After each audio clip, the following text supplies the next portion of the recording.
That animal has almost pleaded for its life. It's been butchered while it's alive, the majority of the time. The suffering, the confusion that went through that animal's brain is something way beyond our imagination. You know, through my profession I've seen lots of dead animals, but to see a mutilated animal is not nice, and it's certainly not something that you can really be prepared for. Every incident is so horrific. You can't describe it to people. That's why the problem is, in this world and in this country, that rhino poaching is just another statistic. You know, okay, there's now 109, okay, tomorrow it's 130. It's just a statistic. People must experience it to actually know how horrific it is and what these people are doing to animals for money.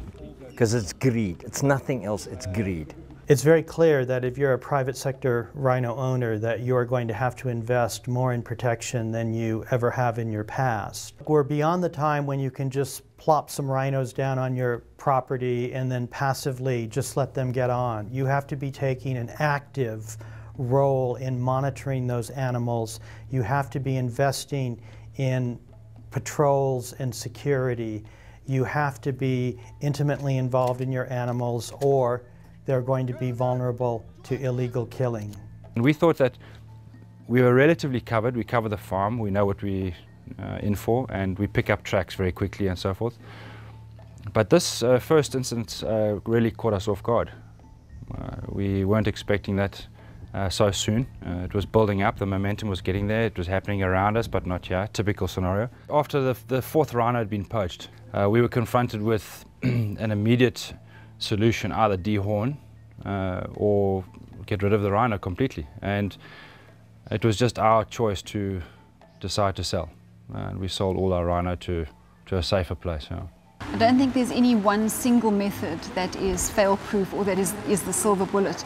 And I think every area or different areas have different poaching risks, and the poaching is done by different groups of people. So it's really using a combination of techniques: improved security, improved intelligence, better staff training, coordinated anti-poaching, dehorning, you know, possible infusion of the horns.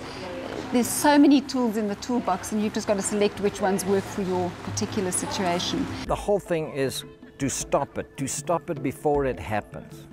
But that costs a lot of money. The ordinary guy that owns a little game farm and he's got 2 or 3 rhinos cannot really afford it. The thrust of our protection strategies is on physical security, and through the appointment and training of field rangers.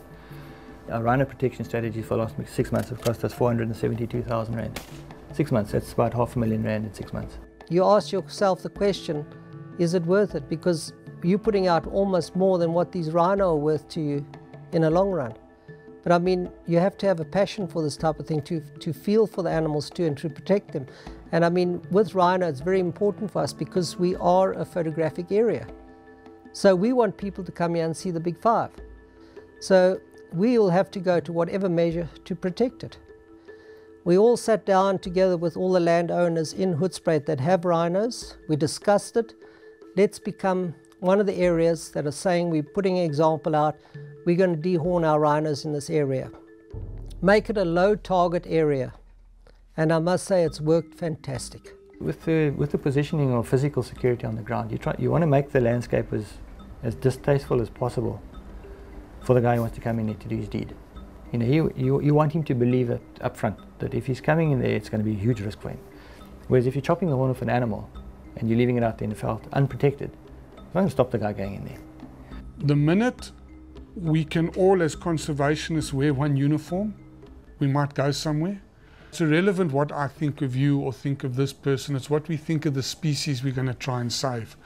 And we're going to have to tolerate the people that want to legalize the trade in rhino horn. I'm personally against it. We're going to have to tolerate the persons like myself who said let's dehorn as a temporary measure till we get our houses in order, and bring all the role players together and develop a strategy of what we're going to do. We know we can't cause the government to change their mind or make Mozambique step up the game or get China to do anything. That's way above us.